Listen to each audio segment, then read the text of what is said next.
देखिए, आज के लिए एक और वीडियो है। जैसे कि मैं बहुत जल्दी 10 मिनट में ये ख़त्म कर देती हूँ। जैसा कि आप स्क्रीन पे देख पा रहे होंगे कि मैंने 6 क्लास की जो है ना भूगोल की बुक खोली हुई है। लेकिन इसमें कुछ ऐसी चीज़ें हैं जो आपको शायद पहले नहीं पता होंगी, तो वो आपके आगे काम आ जाएंगी, क्योंकि पहले छोटी चीज़ों का पता होना बहुत ज़रूरी है। और आप 9वीं 10वीं 8वीं 7वीं जिसके भी स्टूडेंट रहे होंगे आप हैं, तो उसमें आपको आगे चीज़ों को समझने में दिक्कत नहीं होगी। तो इसलिए अभी हम क्या करते हैं कि जो बहुत इम्पॉर्टेंट चीज़ें हैं वो हम जान लेते हैं। जैसे कि तारा क्या होता है, ग्रह क्या होते हैं। देखिए, जब हमारा ब्रह्मांड बन रहा था ना, तो उस टाइम क्या हुआ था कि एक बहुत बड़ा विस्फोट हुआ था, जैसे कि बिग बैंग कहा जाता है। एक कोई बहुत बड़ा डस्ट का और गैस का गोला था, ठीक। और उसमें वो बहुत तेज़ी से घूम रहा था, और जब कोई चीज़ बहुत तेज़ी से घूमती है, आपको पता होगा, तो वो कॉम्पैक्ट हो जाती है। और कॉम्पैक्ट होने के बाद में उसमें क्या होता है कि वो टूट जाती है। जब बहुत ज़्यादा उसका डेंसिटी बहुत हो जाती है तो वो टूट जाती है। तो ऐसे ही हुआ था। तो उसी से जो ये छोटे छोटे पार्ट टूट के अलग हो गए, वो हमारे बन गए ग्रह। और जो उसका बीच वाला जो एक पार्ट बचा जो हमें दिखाई देता है, वो है हमारा सूर्य, ठीक है। मतलब मोटा मोटा एक समझने के लिए, जैसा कि आप ये फिगर देख पा रहे होंगे। तो बाकी जितने भी ग्रह थे वो सभी सूर्य की परिक्रमा करने लगे। अभी आप मोटा मोटा समझिए, जैसे कि छोटा बच्चा समझता है। देखिए, ये रेड कलर से यहाँ पे एक हुआ है जो हाईलाइट हो रखा है। इसमें आप देखेंगे कि आपको ये दिख रहा होगा कि यहाँ पे लिखा हुआ है आप पूर्ण चंद्रमा को लगभग 1 महीने में 15 दिन के बाद देख सकते हैं। जैसे यहाँ पे मान लो 1 तारीख को है हमारे यहाँ पे पूर्णिमा हुई मान लो, तो 15 तारीख में अमावस्या होगी। इसका क्या मतलब है? इसका ये मतलब है कि आप पूर्ण चंद्रमा को लगभग 1 महीने में एक बार देख सकते हैं। पूर्णिमा का मतलब हो जिस दिन आपको चंद्रमा पूरा दिखाई देता हो, यानी कि जब भी आप रात में देखें तो चंद्रमा पूरा दिखाई दे रहा है, गोल दिखाई दे रहा है। और फिर आगे आने वाले जो 15 दिन होंगे, धीरे धीरे करके वो और छोटा और छोटा छोटा छोटा होता है चला जाएगा। और एक दिन ऐसा आएगा 15 दिन के बाद में जब वो एकदम गायब हो जाएगा। तो वही वाली जो रात होगी वही हमारी कहलाएगी अमावस्या। समझ गए? चलिए अब आगे चलते हैं। आगे क्या है कि आप रात के टाइम में आसमान की तरफ जैसे ही देखेंगे तो आपको बहुत सारी चीज़ें उसमें दिखाई देंगी। कुछ तारे दिखाई देंगे, आपको चांद दिखाई देगा, और सूरज भी आपको वो होता है लेकिन वो दिखाई नहीं देता, वो दिन में दिखाई देता है। बहुत सारी ऐसी चीज़ें जो आसमान में आप देख पाते हैं वो, और बहुत सारी ऐसी भी चीज़ें हैं जो हम लोग देख नहीं पाते हैं वो, उन सब को मिला के उन सारी चीज़ों को कहा जाता है खगोलीय पिंड। जैसे उसमें सूर्य चंद्रमा वे सभी वस्तुएं जो रात के समय आसमान में चमकती हैं, वो सब खगोलीय पिंड होते हैं। अब देखिए, खगोलीय पिंड में क्या क्या आता है। तारा हो सकता है वो, या वो ग्रह हो सकता है, या उल्का पिंड हो सकता है, या क्षुद्र ग्रह हो सकता है। घबराइए मत, मैं धीरे धीरे सारी चीज़ें आपको बता दूंगी। तारा क्या होता है, किसे हम तारा कहेंगे? तारा वो होता है जिसका अपना ऊष्मा और प्रकाश होता है, ठीक है। जैसे सूरज है, उसका अपना एक ऊष्मा और प्रकाश है, उससे लाइट एमिट होती है, उससे लाइट निकलती है, उससे ऊर्जा निकलती है, और वही पूरी दुनिया में एक एनर्जी का स्रोत है, ठीक है। अब आती है बात ग्रह की। इसके ठीक विपरीत, इस बात के ठीक विपरीत क्या है कि दूसरा होता है हमारा ग्रह। दूसरा हमारा क्या होता है? ग्रह। वो भी वही उसी पार्ट से टूट के बने हुए हैं, लेकिन ग्रह का अपना कोई ऊष्मा या प्रकाश नहीं होता। वो किसी दूसरे तारे के ऊष्मा या प्रकाश से चमकते हैं, ठीक है। आप ये वाला देखिए, देखिए ये है ना, ये जो फिगर आपने यहाँ देखा अभी, ये वाला जो फिगर है, आप इसमें ये देख रहे होंगे कि ये बीच में जो है ये सूरज है हमारा, जो बीच में आप देख रहे हैं, और इसके चारों तरफ जो ये सब घूम रहे हैं ये हमारे हैं सब ग्रह। और ये सब अगर इन सब पे कभी ना कभी उजाला होता होगा, वो जब भी उजाला होता है वो इसी की वजह से इन पे उजाला होता है। इनका अपना कोई उजाला नहीं है, वैसे अंधेरे में ही है जैसे पृथ्वी भी है। आपके दिमाग में ये बात आ रही होगी, लेकिन हम तो हमारे यहाँ तो उजाला है। वो इसीलिए उजाला है क्योंकि पृथ्वी सूर्य के सामने वाला भाग जो होगा पृथ्वी पे, उसमें उजाला होगा, और जो इसके पीछे वाला भाग होगा, यानी कि जहाँ पे सूर्य की रोशनी नहीं पड़ रही होगी, वहाँ पे अंधेरा होगा। ये होता है, ठीक है। तो तारा क्या हुआ? तारा वो होता है जिसमें कि अपना ऊष्मा और प्रकाश होता है। इसके अपोजिट में ग्रह वो होता है जिसका अपना कोई ऊष्मा या प्रकाश नहीं होता है, वो किसी दूसरे तारे के ऊष्मा या प्रकाश से समझता है, अब चमकता है। अभी हमने ये देखा कि हमने पूर्णिमा समझा। पूर्णिमा क्या होती है? जब चांद हमें रात में पूरा दिखाई देता है वो पूर्णिमा होती है। और ठीक 15 दिन बाद इसकी अमावस्या होती है, जब एकदम चांद गायब होता है, उसे अंधेरी रात कहा जाता है, वही होती है हमारी अमावस्या। रात में जितने भी खगोल आकाश में हमें जो भी दिखता है, या दिन में भी जो दिखता है आकाश में, वो सारी चीज़ें खगोलीय पिंड कहलाती हैं। तारा वो होता है जिसका ऊष्मा प्रकाश होता है, ग्रह वो होता है जिसका अपना ऊष्मा प्रकाश नहीं होता, ठीक। एक होता है नक्षत्र मंडल। नक्षत्र मंडल एक होता है। नक्षत्र मंडल वो होता है जब रात में अगर हम आकाश में देखें तो कुछ तारे मिला के एक आकृति बना रहे होते हैं। जैसे कि आप ये साइड में ये जो एक लड़की की आप फोटो ये देख रहे होंगे, ये जो है ये इस तरह का, तो आपने इसको देखा होगा, इसको सप्तऋषि कहा जाता है। तो ये अपनी एक आकृति बना रहा है क्वेश्चन मार्क जैसी, है ना। तो यही तारों का ऐसा समूह, तारों के विभिन्न समूह द्वारा बनाई गई विविध आकृति, तारों का ऐसा समूह जो कोई एक आकृति बना रहा होता है, उसी को कहा जाता है नक्षत्र मंडल। और ये बहुत सारे हैं जिनको कि आप कई बार आसानी से देखे भी जा सकते हैं। बहुत सारे हैं ऐसे जिन्हें कि आसानी से आप देख पाते हैं रात के टाइम में, है ना। क्योंकि दिन में तो सूर्य का प्रकाश इतना ज़्यादा तेज़ होता है कि वो पता नहीं चल पाता उनके आगे, क्योंकि तारे तो बहुत दूर हैं, ठीक है। तो ये वाली चीज़ हुई, वो हो गया हमारा नक्षत्र मंडल। ये जो नाम दे रखे हैं उर्सा मेजर बिग बी, ये सब हमारे नक्षत्र मंडल के नाम है। अब देखिए ये लड़की जिधर इसकी आँख से ये जो रोशनी निकल, ये जो इसकी आँख से जो ये लाइन खींची हुई है, और जो सामने वो दिख रहा है, ये ध्रुव तारा है। ध्रुव तारा वो होता रहा है जिसे पोल स्टार भी कहते हैं, पोलर स्टार भी कहा जाता है। ये उत्तर दिशा में होता है हमेशा। ये इस तरह का जब भी आप देखेंगे, और इन दोनों तारों को मिलाते हुए अगर आप लाइन खींचेंगे तो सीधा ऊपर जो सबसे ज़्यादा तेज़ चमकता हुआ जो तारा दिखाई देगा आसमान में, वो हमारा ध्रुव तारा होता है। ये कभी भी अपनी जगह से नहीं हिलता, ये वहीं रहता है, ये फिक्स रहता है। तो पुराने टाइम में इस तारे का यूज़ किया जाता था हमें दिशाओं का ज्ञान करने के लिए। मान लो अगर किसी आदमी को उत्तर की तरफ जाना है तो इस तारे के सामने चला जाए, सीधा इस तारे की तरफ जाएगा तो समझो उत्तर दिशा में जा रहा है। अगर वो आदमी उसको पूर्व में जाना है, इंसान को जो भी बंदा है वो, या जो कोई भी है, जैसे जाना है पूर्व दिशा में जाना है, तो वो अपने सीधे हाथ की तरफ चला जाए तो पूर्व दिशा में पहुंच जाए, उल्टे हाथ की तरफ चला जाए तो पश्चिम दिशा में पहुंच जाए। तो प्राचीन काल में जिस टाइम पे हमारे पास में दिशाओं को देखने के लिए, मापने के लिए किसी तरह के कोई यंत्र नहीं हुआ करते थे, तो उस टाइम हम इस तारे की मदद से आया जाया करते थे, ठीक। तो एक हो गया ये हमारा ध्रुव तारा, जान लिया। और उसने यहीं पे ये बात बताई हुई है कि जो ग्रह होता है उसको इंग्लिश में प्लेनेट कहते हैं। प्लेनेट जो शब्द है वो ग्रीक भाषा के प्लेनेटाइज शब्द से बना है, जिसका अर्थ होता है परिभ्रमक। कल मैं आपको एक छोटा सा वीडियो दिखाऊंगी जिससे कि आपको इनका घूमना समझ में आ जाएगा कि कैसे घूमते हैं, ठीक। अभी के लिए सिर्फ हम इतना जान लेते हैं। उसके बाद में इसने ये इनका दिया हुआ है कि वो जो ये पिक्चर दे रखी है किताब में ही, ये कैसे कैसे हैं। सबसे पहले मरकरी आता है, फिर वीनस आता है, फिर अर्थ आता है, फिर मार्स आता है, फिर ये सूर्य ग्रह की पट्टी है, फिर जुपिटर आता है, फिर सैटर्न आता है, यूरेनस आता है, नेपच्यून आता है। ये हो गया। अब इनको भी याद करने के लिए एक है देखिए, उसको छोड़िए आप फिलहाल, पहले आप ये देखिए कि सौर मंडल क्या है। सौर मंडल वो है सूर्य और उसके 8 ग्रह, उन 8 ग्रहों के भी उपग्रह तथा कुछ अन्य खगोल पिंड जैसे क्षुद्र ग्रह या उल्का पिंड मिलकर सौर मंडल एक बनता है। और सौर शब्द जो आया वो कहाँ से आया? ये सूर्य से संबंधित है। सूर्य के परिवार को सौर मंडल कहा जाता है।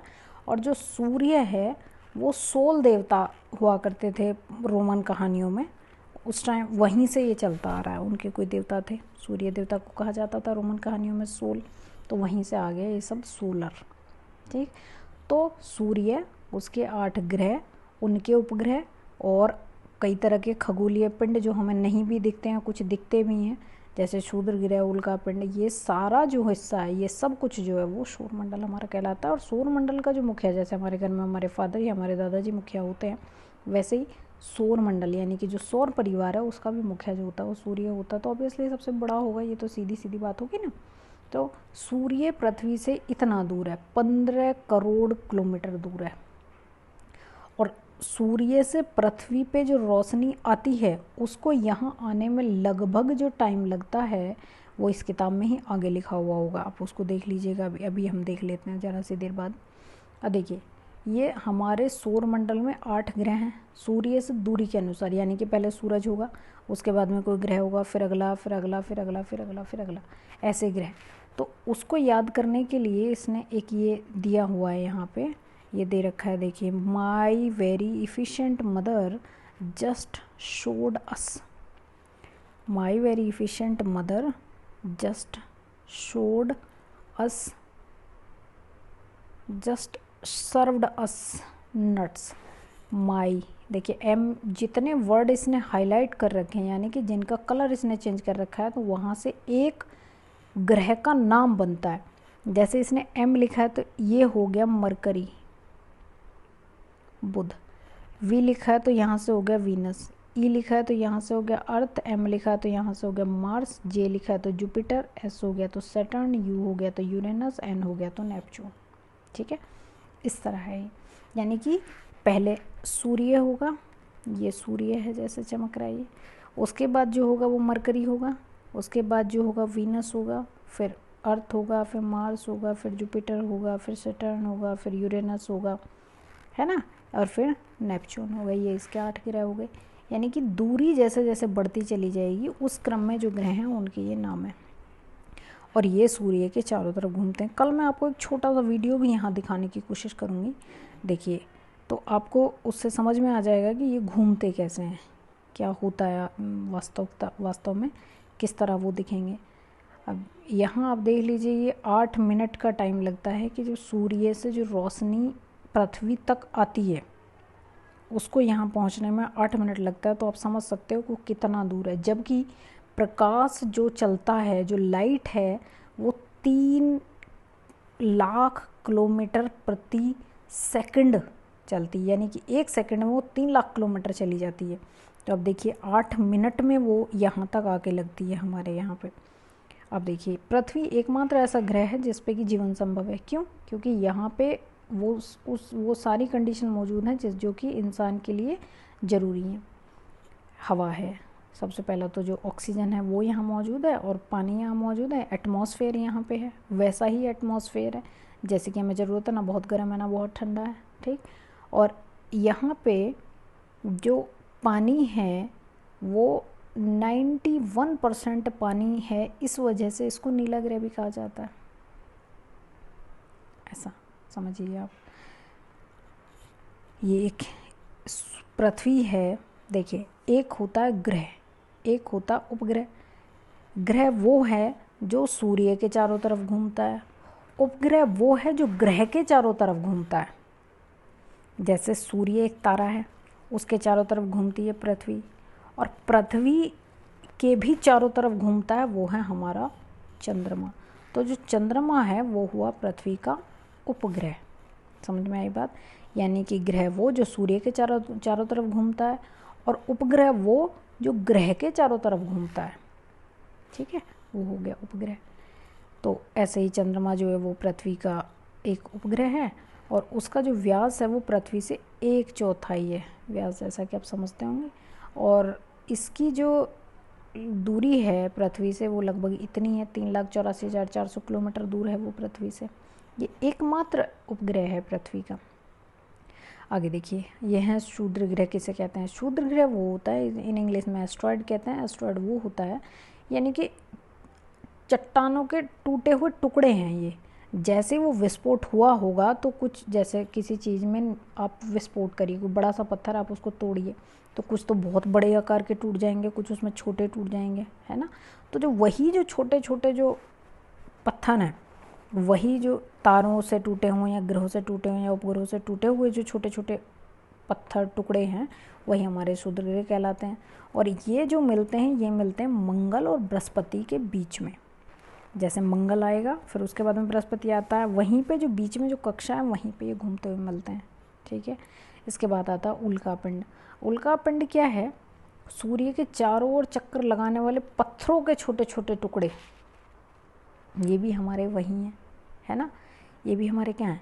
ये भी वैसा ही है जैसा क्षुद्र ग्रह सूर्य के चारों तरफ घूम रहे हैं। ये सारे में फैले पड़े हैं, सारे में।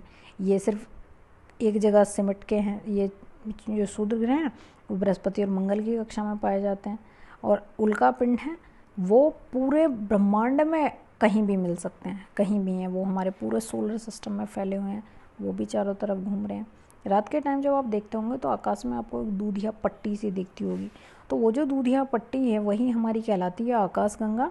आकाशगंगा को कहा जाता है मिल्की वे, जिसमें कि आकाशगंगा करोड़ों करोड़ों तारों, बादलों और गैसों का एक समूह है, वो हमारा आकाशगंगा कहलाता है ना। आकाशगंगा बेसिकली क्या है कि हमारा जो सौर मंडल है इसमें है वो। अब देखिए हम बहुत अदने से हैं हम, आप देखिए हमारी औकात क्या है, आप देखिए आज समझ जाएंगे आप। एक हम हैं छोटे से, हम रहते हैं पृथ्वी पे, ठीक है। पृथ्वी है किसमें? सौर मंडल में। ऐसे ही कितने सारे सौर मंडल मिलके बनाते हैं एक आकाशगंगा, और ऐसी कितनी सारी आकाशगंगाएं मिलके बनाती हैं ब्रह्मांड, ठीक। जैसे हम कहते हैं ब्रह्मांड है, ये पूरा यूनिवर्स है।